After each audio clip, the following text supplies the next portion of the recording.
Hello friends, and welcome back. I am very excited to share the news with you all that Fields of Mistria will be having their second major update coming out in March.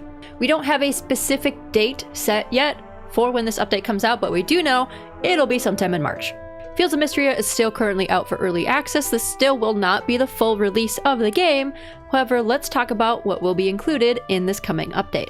Here is the roadmap that they posted on their Twitter, which explains what will be coming up in the next update and also what they plan to add in future updates. So let's read through it. For villagers and romance, we will now have Calderis appear. Calderis is the dragon statue on your farm, and there have been rumors that Calderis can be a real and romanceable character. So far in the game, we haven't seen him outside of talking to his statue, so we're all very curious to see what he looks like as a human. New Elsie gossip, which includes a gift hint mechanic. Elsie is all about romance and having different lovers in the game. Anytime you talk to her, she has a new story about someone else, of some different lover she had at some point, and she just loves to flirt. We love Elsie, she's great. And she also seems to know all the gossip around town, so I'm sure a new mechanic will begin in which if you talk to her, she'll give you hints about different gifts to give people if you're romancing them. Not confirmed, just my assumption. Additional NPC dialogue and schedules. This is incredible because one of the first things I noticed when I played Fields of Mistria versus Stardew Valley is that the dialogue was so much more robust. There's already quite a bit of dialogue. I've had some repeated dialogue, usually just like talking to villagers during the middle of the day.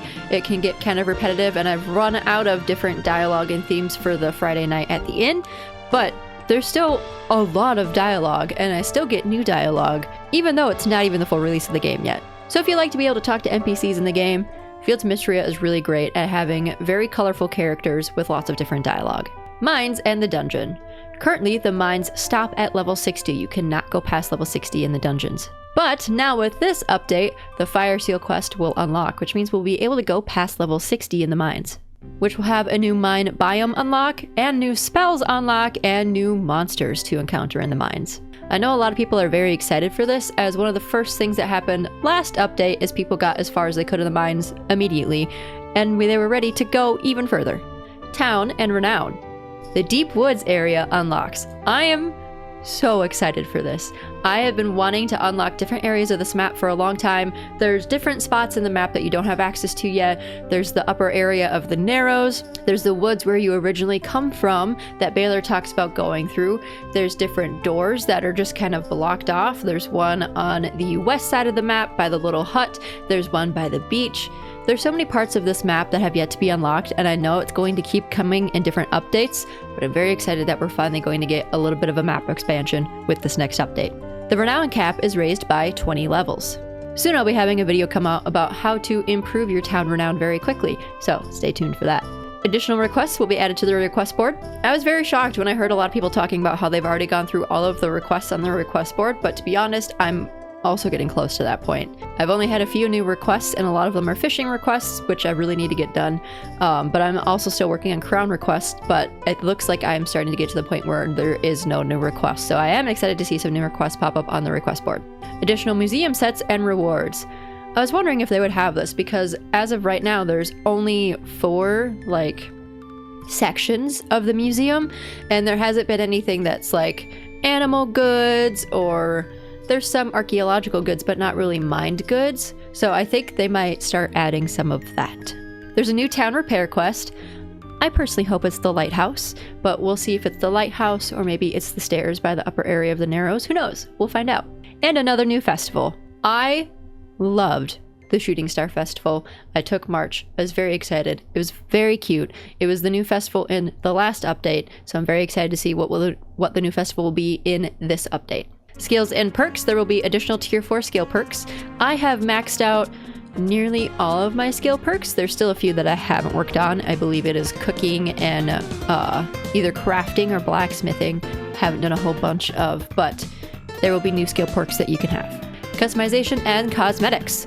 There will be a farmland expansion added. So I don't know if this means there will be new farm buildings, or if we'll literally be able to expand the size of our farm. Not sure what that'll all entail. New furniture and decor. There is so much different decor and furniture in this game, and you can earn a lot of it just completing quests and doing different things. I have not even yet updated my house from the last update. That's something I've still been working on because I just don't have enough wood to do it yet. There's a lot that you can do for decorating in this game. So if you enjoy aesthetics and decorating things, Fields of Mistria will have a lot for both your character and also your farm. And also new player and animal cosmetics. Again, this kind of goes with just what we were talking about. There's lots of customization that you could do for your character. You don't need to have a dresser to keep extra clothing in. Once you earn clothing, you just have it on your person and you could just go into your main menu and change your character's outfit. It's very simple and very quick and easy. Some miscellaneous things. Pets. I have also been wondering if this was going to get added soon because in a lot of other farming sims, you can have like a cat or a dog or some pet on your farm. So I was surprised we didn't have that in this yet, but it seems soon that we'll be able to have some pets on our farm other than just our ranching animals. The sprinkler mechanic. This one, I'm so ready for. I'm so excited to have a sprinkler in the game. They make it very easy to water your plants if you need to, but I would also love to just not have to. I have an upgraded watering can, so I can water 18 tiles at once, but it uses a ton of energy for your farmer to do that, and you can make it rain with your spells and your magic that you know, but it also uses up quite a bit of energy, so you can't do it every single day. So having sprinklers is going to be a game changer. The auto petter mechanic.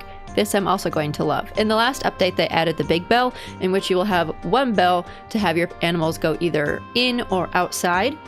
So you don't have to go and ring each individual bell on your barns and coops, which is beautiful. And now there will also be an auto petter, which is going to be really nice as well. There will be in-game time adjustment options. I know that this is a different mod for a lot of games of this style to either slow down time or freeze time, so I'm not sure what this will entail if it's an in-game feature. Different performance optimizations and more will be included in this update as well. Here's the one thing that I am disappointed will not be part of this update, and that is the villagers and romance of the heart cap levels, which as you can see will be included in the future update, but I want it now. I've gotten to 6 hearts with March. I have loved all of his cutscenes. He is the one I'm romancing. I want to see his other cutscenes. With the heart cap raised to 8 and 10, you'll be able to get married to NPCs at that point. So that's what I want to have happen, but we'll get there eventually, just not this update. There will also be additional Saturday market vendors in future updates as well. Currently there's only 4. They will continue to expand the mines in the dungeon and have different biomes unlock in the mines and dungeons with future updates. Different town and renown caps will raise. You'll have different quests. There will also be additional museum sets and rewards and other new festivals coming in the future as well. There will be new skill caps and new skill perks and different upgrades for decor and cosmetics and even more. So I don't know how many more updates there will be until it is the full release of the game. That's something that's been talked about, is when will the game fully release? We're not sure yet. There is no set date. This roadmap is on their website. They're also very good at posting updates on their Twitter, so if you do have Twitter, be sure to follow them. But I will also be posting the link to their website in the description below if you would like to take a look at the roadmap for all future updates to come. I very much love Fields of Mistria. I've heard a lot of people say that it's just a Stardew Valley knockoff, which, some opinions on that. One, Stardew Valley was inspired by Harvest Moon. I'm not going to say it's a knockoff because farming sims have been a popular gaming style for years, but Stardew Valley was inspired by Harvest Moon. And yes, Fields of Mistria was inspired by Stardew, however there's a lot of different things that are included in the game, and to me the gameplay feels totally different. For starters, you can learn magic. As I said earlier, the NPC dialogue is way more robust, the characters are far more colorful, and they have a lot more of a personality to me, it seems. Ranching is very different in Fields of Mistria versus Stardew. The mines feel a lot easier in Fields of Mistria versus Stardew to me. I also have my game set to easy mode, so that also might be why, but I didn't like the mines when I first started playing in Stardew, and I find Fields of Mistria to be a lot more relaxing because it is so much easier. Some people might not like that. They might want more of a challenge. I like to relax though, so that's why I play these games. But truly, the whole storyline and all the villagers and everything are very different than what Stardew Valley is. I don't know, to me they're very different. They are both farming sim games, they are both pixel art style, but still the art styles are very different. If you want a more in-depth comparison, I do have a video comparing the two, Fields of Mistria versus Stardew Valley. But if you are an avid player of Fields of Mistria, tell me, what are you most excited to see in this update? What are you looking forward to in future updates? Let me know in the comments below. If you enjoyed this video, please be sure to like, comment, and subscribe. Keep up with me on all of my social media channels. I'm the Anime Athlete everywhere. TikTok, which we still have, Blue Sky, Instagram, X, you name it. Get behind the scenes content, early access to videos and more on my Patreon, and come play cozy games like Fields of Mistria with me live on Twitch and also on YouTube. Thank you so much for watching, and have a good rest of your night.